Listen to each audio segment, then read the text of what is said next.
Hello friends, welcome back to Tasty Food with Vidya channel. இன்னைக்கு நம்ம சேனலில் ஆட்டு ஈரல் தொக்கு டேஸ்டியாக எப்படி பண்ணுறதுன்னு பார்க்க போகிறோம். ஆட்டு ஈரலில் அயன் கண்டென்ட் நிறையாவே நிறைஞ்சிருக்கிறனால அனிமிக்காக இருக்கிறவங்க அடிக்கடி இதை உணவில் சேர்த்துட்டு வரும்போது ஹீமோக்ளோபின் லெவல் நல்லாவே இன்க்ரீஸ் ஆகும்.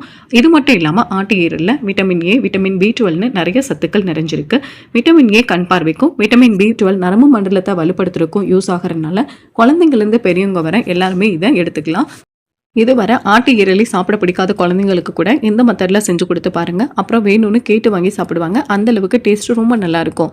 ஆட்டு ஈரல் ரெசிபி எப்படி பண்ணுறதுன்னு பார்க்குறதுக்கு முன்னாடி நம்ம சேனல் டேஸ்டி ஃபுட் வித் வித்யா சேனலை சப்ஸ்கிரைப் பண்ணாதவங்க சப்ஸ்கிரைப் பண்ணிவிட்டு பக்கத்தில் இருக்க பெல் ஐக்கானை கிளிக் பண்ணிக்கோங்க. ஸ்டவ் ஆன் பண்ணிவிட்டு ஒரு பேனில் 1 டீஸ்பூன் எண்ணெய் சேர்த்திக்கோங்க. எண்ணெய் சூடானதும் ஒரு சின்ன துண்டு பட்டை, 2 கிராம்பு, ஒரு ஏலக்காய் சேர்த்திக்கோங்க. 3 நல்லா பொரிஞ்சதும் 1/2 டீஸ்பூன் சோம்பு, 1/2 டீஸ்பூன் சீரகம், 1 டீஸ்பூன் மிளகு சேர்த்திக்கோங்க. இந்த ரெசிபிக்கு மிளகு கொஞ்சம் கூடவே சேர்த்திக்கலாம். சேர்த்துட்டு எல்லாம் நல்லா பொரிஞ்சதுக்கு அப்புறமா ஒரு பெரிய வெங்காயத்தை கட் பண்ணிட்டு சேர்த்திக்கோங்க. வெங்காயத்தை வதக்கிட்டு அரைக்க தான் போகிறோம், அதனால ஃபைனாக கட் பண்ணணும்னு அவசியம் இல்லை. வெங்காயம் நல்லா வதங்கினதுக்கு அப்புறமா 2 தக்காளியை கட் பண்ணி சேர்த்திட்டு தக்காளியோட ஸ்கின் சாஃப்டான அளவுக்கு வதக்கி விட்டுக்கோங்க. வெங்காயம் தக்காளி ரெண்டும் நல்லா வதங்கினதுக்கு அப்புறமா 1 டீஸ்பூன் அளவுக்கு இஞ்சி பூண்டு விழுது சேர்த்துட்டு இஞ்சி பூண்டோட பச்சை வாசனை போகிற அளவுக்கு நல்லா வதக்கி விட்டுட்டு இதை ஆற வச்சு ஒரு மிக்சியில் போட்டு ஃபைன் பேஸ்ட்டாக அரைச்சி எடுத்து வச்சுக்கோங்க. அடுத்ததான் அதே பேனில் கொஞ்சமாக எண்ணெய் சேர்த்துட்டு 1 டீஸ்பூன் கடுகு சேர்த்திக்கோங்க. கடுகு நல்லா பொரிஞ்சதுக்கு அப்புறமா கொஞ்சமாக கருவேப்பிலை இலைகள் சேர்த்துட்டு ஒரு பெரிய வெங்காயத்தை தின் ஸ்லைஸாக கட் பண்ணிட்டு சேர்த்திக்கோங்க.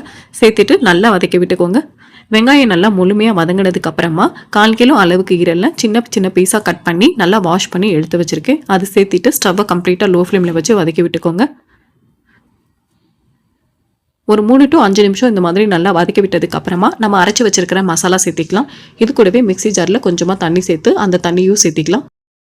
இதை நல்லா மிக்ஸ் பண்ணி விட்டதுக்கு அப்புறமா 1/4 டீஸ்பூன் மஞ்சள் தூள், 1 டீஸ்பூன் மிளகாய் தூள், 2 டீஸ்பூன் மல்லித்தூள், கொஞ்சமாக உப்பு சேர்த்து நல்லா மிக்ஸ் பண்ணி விட்டுக்கோங்க. இப்போ நம்ம ஈரல் வேகிறதுக்கு தேவையான அளவுக்கு தண்ணி சேர்த்திக்கலாம். நான் இன்னைக்கு திக்கான கன்சிஸ்டன்சியில் பண்ண போகிறேன், அதனால கொஞ்சமாக தண்ணி சேர்த்திருக்கேன். நீங்கள் எந்த அளவுக்கு பண்ண போகிறீங்களோ அந்த அளவுக்கு தண்ணி சேர்த்திக்கோங்க. இப்போ ஈரல் நல்லா வெந்து ஒரு திக்கான கன்சிஸ்டன்சிக்கு வந்துருச்சு. ஈரல் வேகிறதுக்கு மட்டன் அளவுக்கு டைம் எடுத்துக்காது. ஒரு 15 to 20 நிமிஷத்தில் நல்லா வெந்துடும். இது கூட கடைசியாக கொஞ்சமாக கொத்தமல்லி இலைகளை தூவிட்டு ஸ்டவ் ஆஃப் பண்ணிடலாம். அவ்வளோதாங்க, ரொம்ப டேஸ்டியான, ரொம்ப ஹெல்த்தியான ஆட்டு ஈரல் ரெசிபி ரெடி ஆயிடுச்சு. இந்த ஆட்டு ஈரல் ரெசிபியை அடுத்த வாட்டி நீங்கள் ஆட்டு ஈரல் வாங்கும் போது ட்ரை பண்ணி பார்த்துட்டு எப்படி இருந்ததுன்னு கமெண்ட்ல ஷேர் பண்ணுங்க. இந்த ரெசிபி உங்களுக்கு பிடிச்சிருந்ததுன்னா டேஸ்டி ஃபுட் வித் வித்யா சேனலை சப்ஸ்கிரைப் பண்ணுங்க, லைக் பண்ணுங்க, உங்க ஃப்ரெண்ட்ஸ் அண்ட் ஃபேமிலியோட இந்த வீடியோவை ஷேர் பண்ணுங்க. தேங்க்யூ ஃபார் வாட்சிங். Bye by.